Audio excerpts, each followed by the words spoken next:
هل تخاف القردة من المبصرة أو المراية؟ خلونا نشوف. أول شيء لازم نشوف لنا مكان فيه شمس، لأن هنا ما فيه شمس. زوج وأربع ستات. وقعت زواج في تونس غريبة جدا أثارت مواقع التواصل الاجتماعي وعملت حالة كبيرة من الجدل على مواقع التواصل الاجتماعي. تطبيق زاجل في مفاجأة جديدة تفجرها تونس، شهدت توقيع أول عقد قران يكون الشهود عليه من النساء، وكذلك المأذون الذي أتم عقد القران. وقالت والدة العروس: استطاع زوج ابنتي أن يحقق مقاصد الشريعة فجمع في عقد قرانه 4 نساء. بسم الله، خلونا نجرب.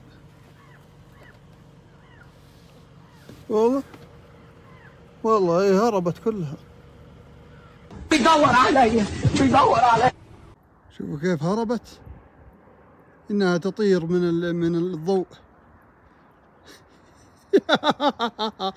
والله تجربة ناجحة جدا جدا، بس لازم تكون المراية أكبر من كذا، والثانية أن الربحان في اتجاه الشمس زي كذا. اعتمدوا التجربة، طرد الربحان بما في المرآة من لمعان.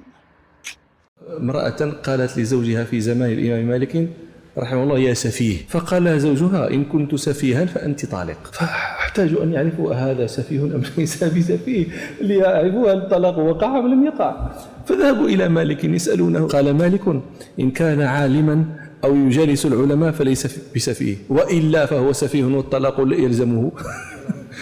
يعني إذا كان ليس بعالم ولا يجالس العلماء البتة، وهذا إنسان هذا، كما قال صاحب المنفرجات: وخيار الخلق هداتهم وسواهم من همج الهمج.